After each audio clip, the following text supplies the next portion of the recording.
Otagakure. Somewhere deep in Otagakure in a cave almost pitch black stood a single figure, stoically looking towards his enemies. The cave looked more like a fighting arena than anything else. Huge stone walls surrounded the battlegrounds. A single man stood in front of hundreds of enemies. He had but only one purpose: to kill them all. The figure calmly observed his enemies as they tensed for battle. The figure calmly removed his blade from its sheath. Even in the dark cave, the sword glistened. It was a simple chokuto, a straight one-edged blade with a black hilt.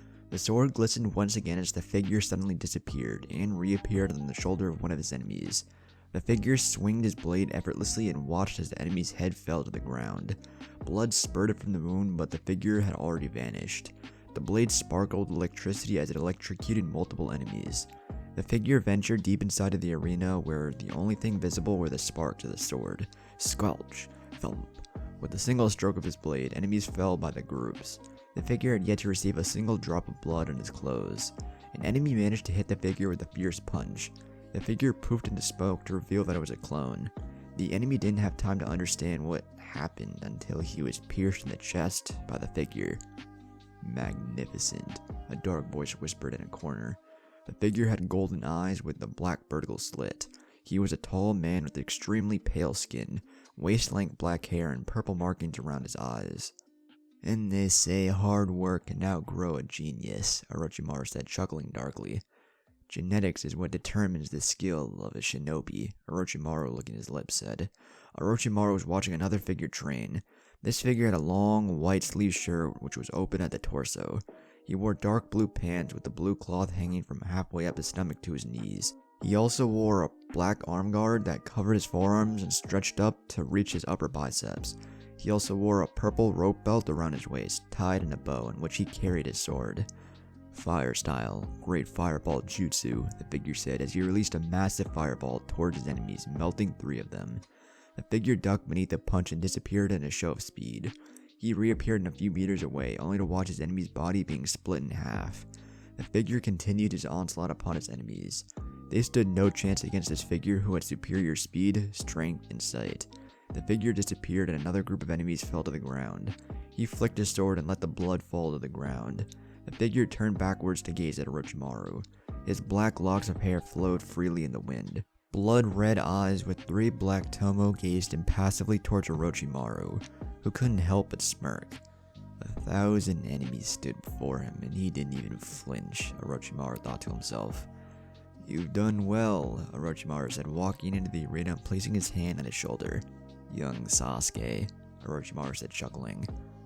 "I live to serve you, Lord Orochimaru," Sasuke replied, as he bowed his head. Both of them turned around as they saw the Edo Tensei form of Kabuto walking towards them. "Off you go now, Sasuke," Orochimaru said. "As you wish, Lord Orochimaru," Sasuke said, bowing deeply and calmly, walking out of the room. Kabuto watched as Sasuke left the arena and walked away before turning to his master. "He's matured well," Kabuto stated, and Orochimaru could only nod.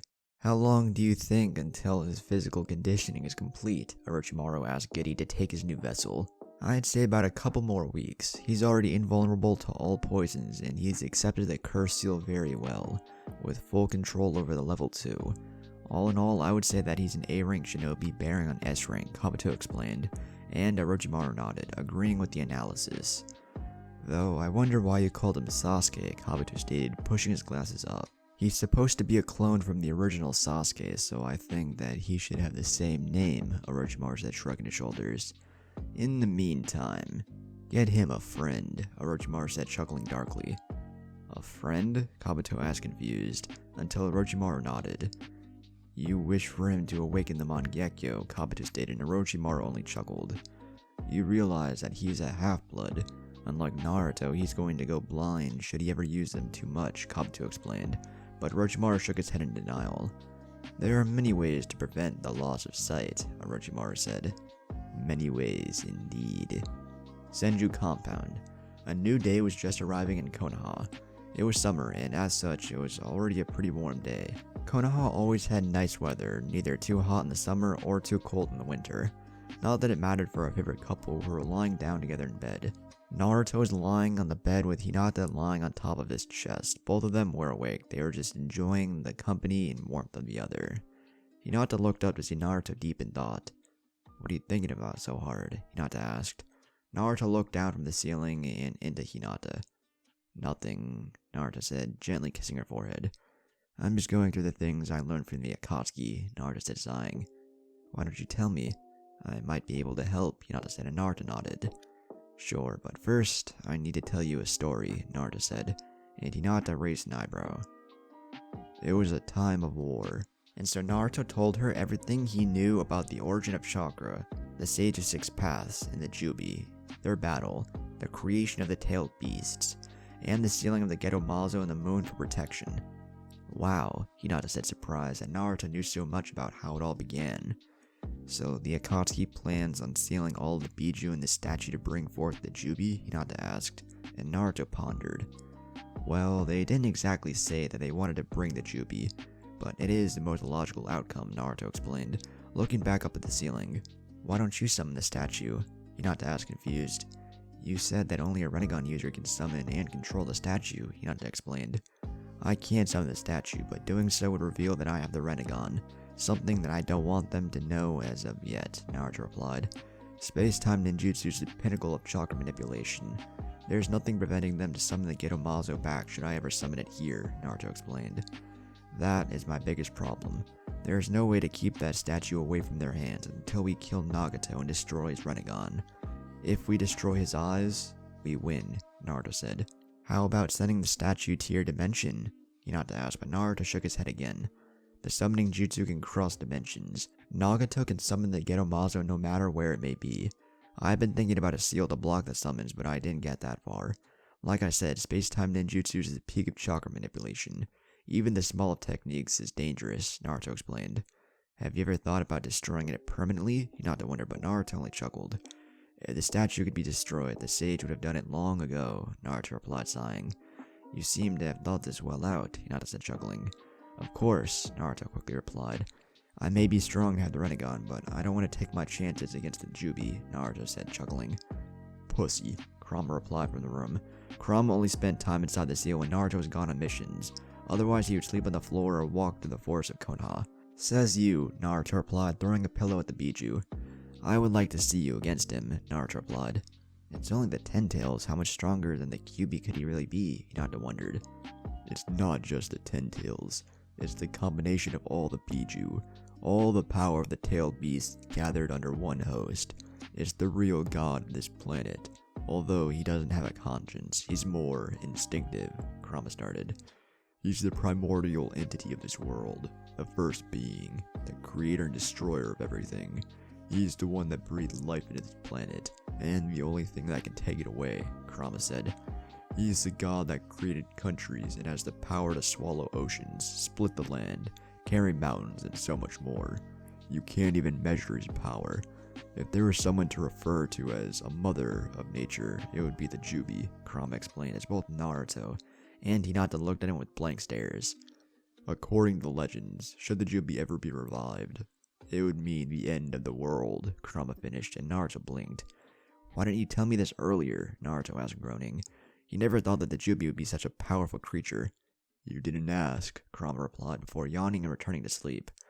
You see what I have to deal with?" Hinata said, turning to Hinata, crying anime tears. Hinata could only chuckle. "You don't need to worry so much," Hinata started.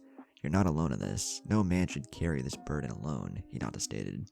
"I know, but with me having the Rinnegan, I feel as if it's my duty to protect the planet," Naruto replied.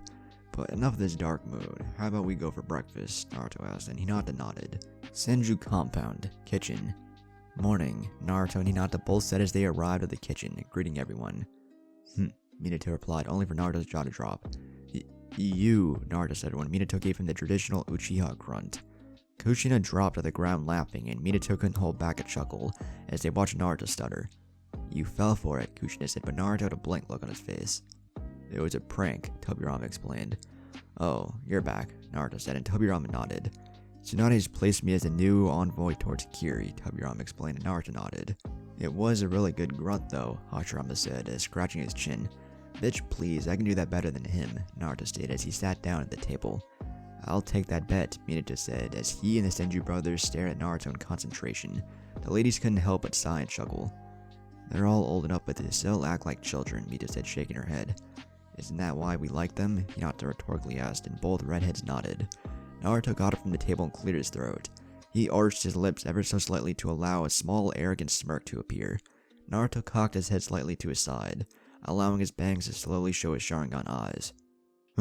Naruto released a deep grunt and smirked at their reactions. Minato wailed in the ground, crying anime tears. I worked so hard these last few weeks on that grunt, Minato cried on Kushina's shoulder while she patted his back. There, Kushina whispered into Minato's ear. I gotta say that grunt was a good one, Tobirama said while Hashirama only laughed. How can you do it so well? Minato asked, curious. I'm older than you, Minato replied.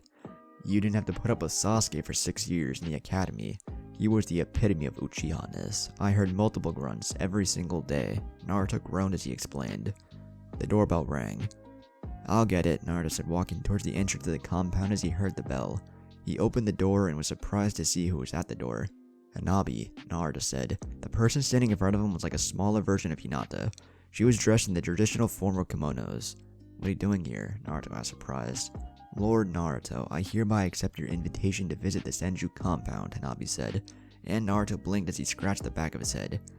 Yeah, sure, Naruto said as he opened the door and allowed Hanabi to enter the compound. Naruto thought it was strange for Hanabi to come this early in the morning, and without a bodyguard no less. Wait here, Naruto said as he went slightly ahead to warn Hashirama and the others to put up their masks. It wouldn't be good should Hanabi find out the identity of the dragons. An S-rank secret discovered by an academy student. Like that happens all the time. We have a visitor, Naruto said as both he and Hanabi entered the kitchen. Hanabi was surprised to see so many people in there. There were at least 5 masked people, each mask bearing a different color. There was also Tamari, Kankuro, Gaara, Fu, and finally Hinata. Hanabi? Hinata said, surprised to see her younger sister. What are you doing here? Hinata asked, confused. She never in a million years expected her younger sister to come to the Senju compound. Hinata stuttered as she poked her fingers. She didn't realize that there'd be so many people in here, and that alone made her a little shy. Lord Naruto said that I could visit any time, Hanabi said, looking down and making Hinata smile. You are among family, no need for formalities. Besides, Hiyashi isn't here to see, Naruto said, as he sat down at the table next to Hinata. Breakfast? Naruto asked, just in time to hear Hanabi's stomach rumble. She turned a shade of red that would put the old Hinata to shame. Don't mind them, they're just grown-up kids, Red or Kushina said as the male snickered. Red approached Hanabi and placed a hand on her shoulder, leading her to the table and setting her next to Hinata, on her right. Hanabi hesitantly picked up a piece of bread as Hinata smiled, and turned to her, handing her the butter. She ate breakfast rather quiet and preferred to observe everyone else. Everyone talked and laughed out loud. It was such a different ambient from the Hyuga clan. The Senju clan was the only one besides the Uchihas that had enough status to compete with the Hyugas. And yet the Senju weren't all uptight like her father and family. The Senju had a warm and welcoming ambient. She smiled slightly as she watched Naruto compete with the red-masked woman to see who could finish the meal faster. Everyone was sitting in random places. In the Hyuga clan, Hiyashi, the clan head, always sat at the edge of the table with his daughter, the clan heiress, to his right. It was a way to signify the power and status inside the clan. But unlike Hiyashi, Naruto sat in the middle of the table. He didn't even seem to care for manners while eating. Hanabi giggled as she watched Hinata wipe Naruto's mouth as he was completely stuffed. One thing you should know about the Senju, Hinata started, gathering Hanabi's attention. When it comes to food, especially ramen, they could put the Akimichi clan to shame, Hinata said, giggling as she watched Naruto glare at Red. Is it always like this? Hanabi asked in disbelief. She was surprised as to how the strongest clan in the world could act so casual. The compound was so full of life, unlike hers that gave only a cold and lonely vibe, even if the Byakugan could see through walls. Pretty much, Hinata replied and taking a sip, though it's difficult for all of us to gather together for breakfast. Each one of us has their duties and schedules that rarely coincide, Hinata explained, and watched as Hanabi picked up a napkin and cleared her mouth very slowly. Hanabi then proceeded to straighten herself and adopt her neutral face. No need to be so formal, Hanabi, Hinata said and watched as Hanabi's back slightly slumped backwards. How are you so strong? Hanabi muttered under her breath, but loud enough for Hinata to hear. Father always says that I'm weak and that I'll never be anything like you, Hanabi said sadly, breaking Naruto from his eating contest. Why would Hiyashi compare you to Hinata of all people? Naruto asked confused, and watched as Hanabi became slightly uncomfortable in the seat with all the attention. She didn't want to come off as weak or needy. Father says that Hyuga blood runs strong in her. He says that I'll never become strong as her, and that I can only chase her shadow, Hanabi said sadly, making Hinata place her arm around her protectively. He's doing the same thing that he did to me, and now he's undermining her because she can't reach his expectations once again, Hinata thought sadly. He always has and keeps tabs in the bingo book to track your progress, Hanabi replied.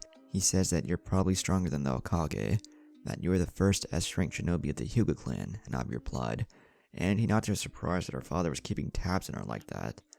Don't worry, Hanabi, Hinata said comfortingly to her little sister. Naruto and I have a plan. You just have to wait a little longer, Hinata said, and Hanabi looked up confused. What plan? Hanabi asked confused about what she was referring to. That is a secret, Hinata said, playfully poking her nose. If you want, I can help you train, Hinata said, and Hanabi looked dumbfounded. Why would you do that? Hanabi asked confused. I've done nothing for you, and in the end you would just be pleasing my father, Hanabi replied frowning. Because you're my little sister, and regardless of what father says, you're strong in your own right, Hinata firmly replied. Really? Hanabi asked hopefully with her eyes tearing up. Of course, Hinata replied, hugging her little sister for the first time. Hanabi cried for the first time in her life, releasing all the sadness, anger, and loneliness she felt by living her whole life with an unsupportive family, and a harsh and stern father. She had to leave her house to find her real home.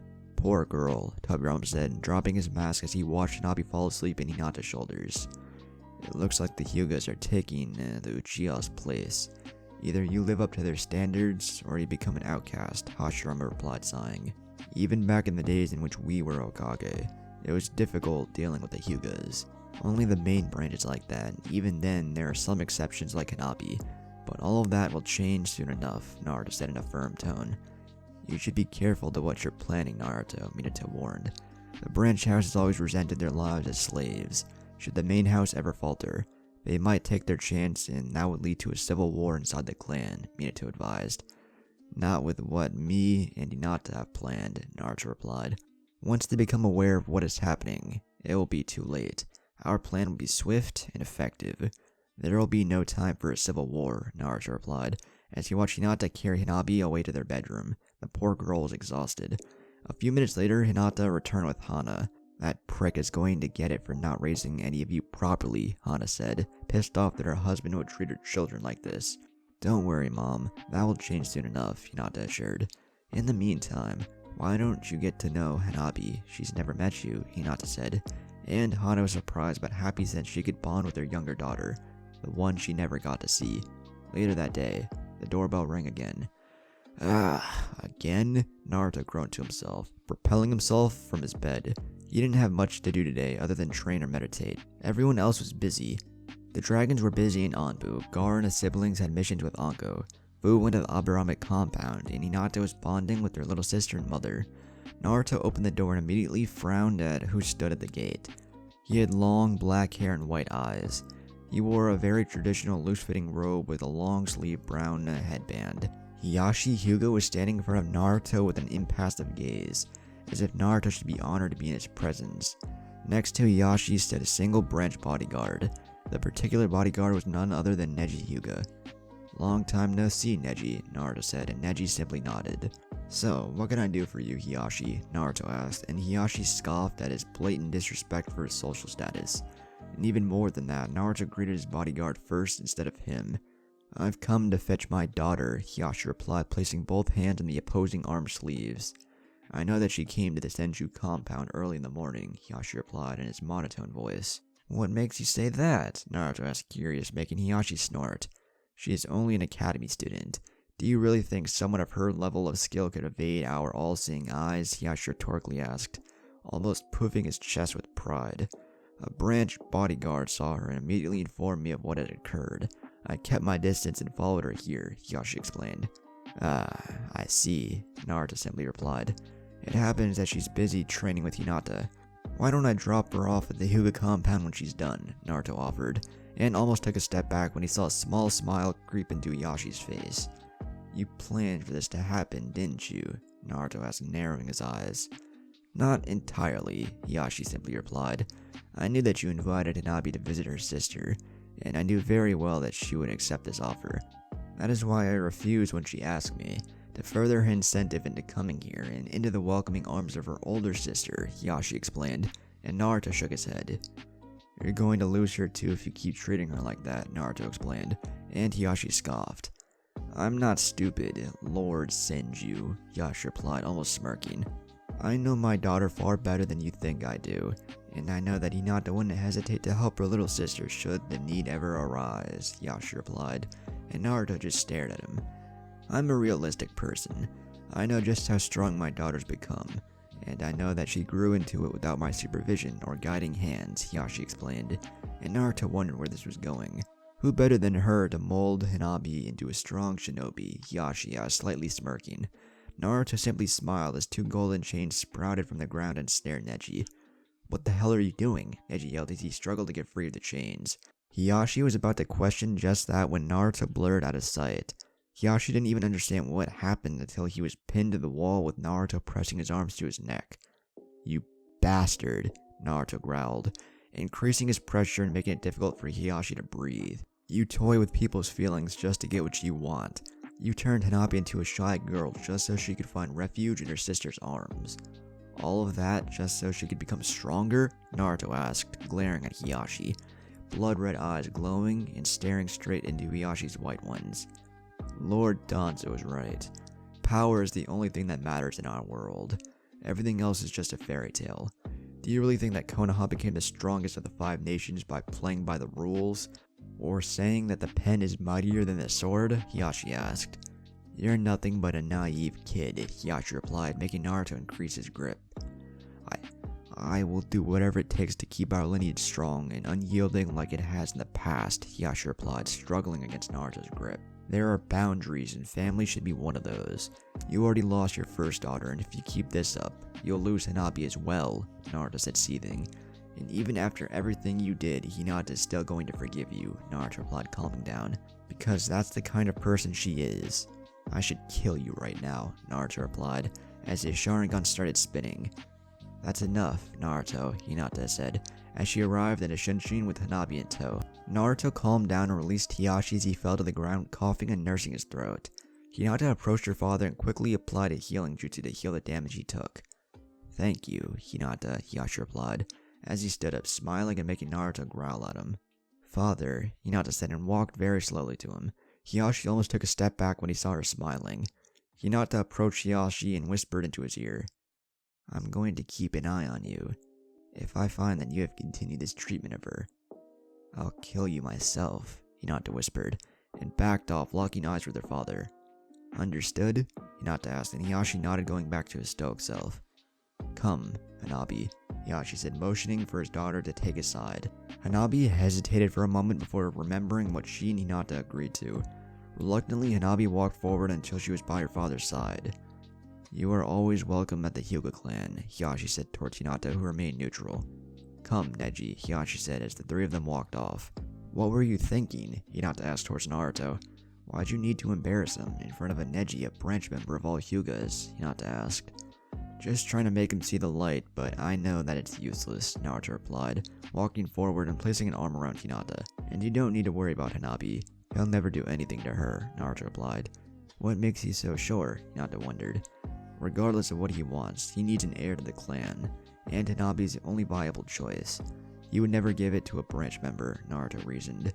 Everything he did was to ensure that he got a strong heir to lead the clan. I think we should move up our timetable in dealing with them, Naruto explained, and Hinata nodded. It was time to begin their plan, and the preparations would take a few days. Tobi's hideout, Mountain's graveyard. A swirling sound could be heard in a cave deep beneath the earth. Tobi had just arrived from his rather colorful reunion with Naruto Senju, Jinchuriki of the Kyuubi. Naruto just threatened his entire organization with death, but the problem was that the brat could back up his threats. Naruto just killed 2 members of his group. The Kyuubi brat intrigues me to no end, Tobi said to himself, as he wondered how the Geto Mazo could react to Naruto's chakra.